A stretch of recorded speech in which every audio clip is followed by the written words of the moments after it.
Well, overall, I thought that the scrimmage was well organized. We had a good rhythm. As far as the number of reps we got, I think we ended up with around 60 reps with the ones, around 60 reps with the twos. And then, thanks, Claude. Get out of here. Okay.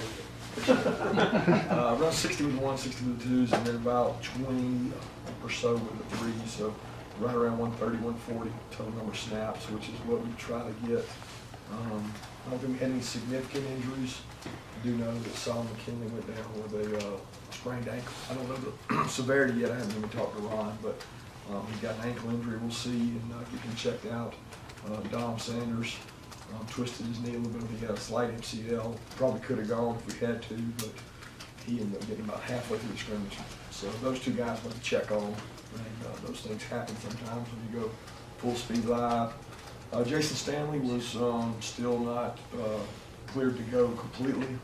He practiced with a black shirt on, as you guys probably saw.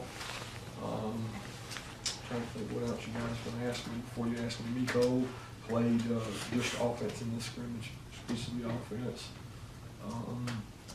Then, you know, the results of the scrimmage, it's really hard. I think anytime you come in and talk about a scrimmage, there's some good things we did, some really poor things you did. And when that happens, you tend to put a lot of emphasis on what you did well, and then you tend to be real negative about what you didn't do well. We didn't tackle well as a defense. So does that mean that we got really good skill guys and they're hard to tackle? Probably something to do with it, but we got to improve our tackling. Didn't seem to have many turnovers. I think we had one fumble and maybe one or two interceptions thrown.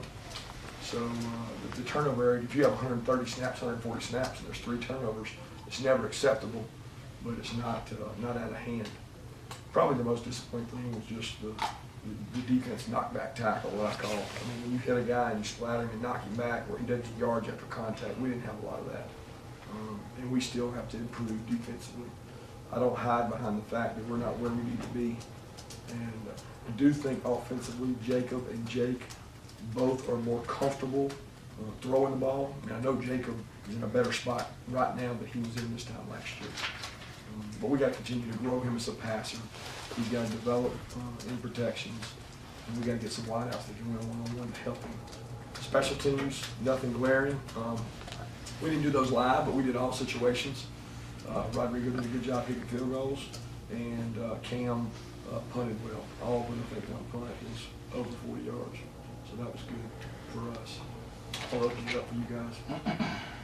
How early was Solomon's injury, and who was able to kind of step in and get those reps? I'd be lying if I told you. I think it was about halfway through, maybe a little over halfway probably. And I don't know until I watched the tape. I mean, Bynum went in there immediately, but we had to mix and mingle because we had a rotation going where Solomon was going to be with the ones about 70–80% of the scrimmage, but he was going to be with the twos some too. Well, when he went down, everybody bumped up one, and I know right away Bynum went in there. We saw Riley on the side getting some work. Is that a sign that it's a positive step forward, him coming back? Yeah, I mean, he's running now. He's exercising and running. He's just not clear for contact. So in safe situations, we're getting him to run, walk through. He's able to get the mental aspect of it, but he really can't do the full speed stuff. Forgive me if this is a gotta go look at the film type of question, but offensive line, you mentioned their physicality so far to this point. But you said that this would be a true test of how physical they really were. Did you see that today? I think you're right. We don't have to wait and judge by the film. The tough thing out there, guys, is we had a couple explosive runs. Explosive runs being over 15 yards. So when you have those, a lot of times you're thinking, well, they're really doing well.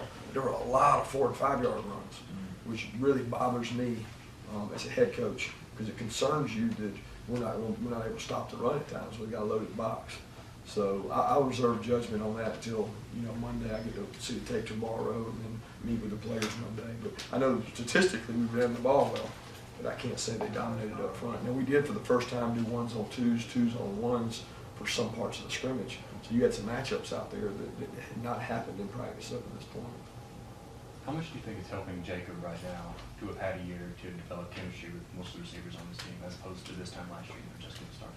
Well, 2 of those guys, are gone. Well, really 3, because Kenneth Town, Reggie, and Isaiah McKenzie are all not out there. So most of the guys he's got out there now, with the exception of J.J. Holloman, he's worked with before. I don't know if it's the factor of working with them as much as it is working, period. I mean, he is much more experienced. He understands when the call comes in, I'm looking for this, this, and this, where it used to be, what is this call?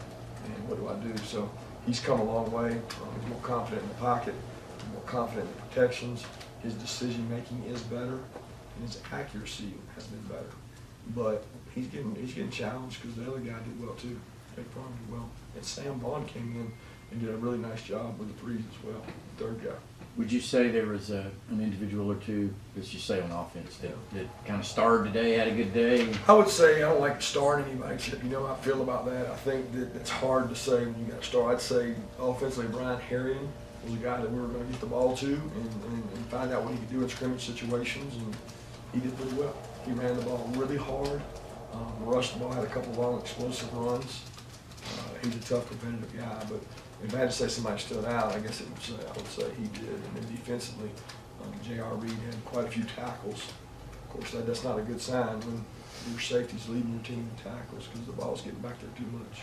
Coach, when you're talking about the receivers having to step up and make plays, do you feel like that's a group that needs to help the quarterbacks? Obviously, you've got arms back there that can throw it. Yeah, we do.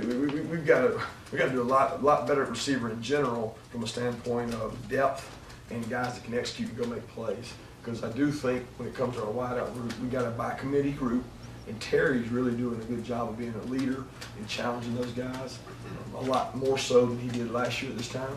I think he's coming into his own when it comes to work ethic and all that. But just talent-wise at that position, if it's going to be by committee, we got to get more guys that can help us be successful. And I'll say this about them: they're playing more physical than they ever have since we've been here. J.J. Holland, Tyler Simmons, even Terry. I mean, we had a bubble screen where he went out there and blocked, and he was physical. And that part they've answered the bell on. We just got to get them open and get them separated a little more. At the beginning of spring, you talked about sustaining focus. How basically the halfway point, how are they doing on that, and then how did they do in the scrimmage as far as sustaining focus? Yeah, I've been proud of the sustained focus. I think offensively, with the installs we've had each day, they've been able to focus and understand what's going on and sustain that. I think same thing when you talk defensively. Those guys are focused and concentrated on it. We're just not getting the performances that we need defensively. We're not tackling well. We're not executing well. I mean, a guy has a fullback to the flat, and he doesn't look at it. And the guy runs right by him and he's wide open. I said, what are you looking at? I got caught in the backfield, coach. I got number 3, inside man.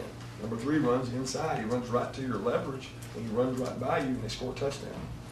Those are things that disturb me defensively. It's either you're asleep at the wheel, you're comfortable, you're not hungry, there's something there, and we've got to figure out what that is. And we got to help them. We got to challenge them and give them an opportunity to get better, because that's the spot. I mean, you take Trenton and Roquan out, they're 2 really good players, right? But still, we got a lot of guys that played a lot of snaps, and that's the disappointing part. Was J.R. Reed a guy that flashed on the scout team last year, and is there a role he could have on this defense? Absolutely, he could have a role. I mean, right now, he's flashing speed, athleticism, toughness, and I'm tough on him. I mean, I'm out there every day challenging this guy because I think he can be a really good player. He's fast, he's physical, he's smart, but he hasn't played in this many games, he hasn't played in this system. If you take Dom and AD's cumulative years in the system, there's so much there. But this kid is striking people, he's running hard, he's playing hard. And we saw some of that last year. I mean, it's hard on the scout team because you're not allowed all the time to knock them out and hit them. But he made a few flashes today, plays that he could crack the starting lineup if he continues doing what he's doing. With the offensive line, I know that you've got 4 or 5 guys coming this fall to compete for spots there, but are you encouraged by how physical they're playing at this point as opposed to maybe this time last year? Yeah, I don't know how to answer that because I'm encouraged with the unit and the energy they have and the enthusiasm, but I'm also discouraged with the guys they're going against. And so there's a fine line between those 2 things. And I do as good a job as I can as a coach to encourage those offensive linemen to continue being physical at the point of attack, getting movement. But we've got to play better on defense to challenge those guys. Because we'll face good D-lines in this conference. They'll strike you and hatch you up, and if you don't get movement, there's not a lot of space in there. Anytime you mention knee injury and you're talking about a guy of the magnitude of Dom, what's your level of concern on that knee injury? It's not Not huge. really. I mean, Ron's pretty good at was forecasting those, and he felt like he was grading on MCL, which is a light MCL, but I mean, I'll know more tomorrow, but he had stability, he had all the things he needed there, and felt good about it.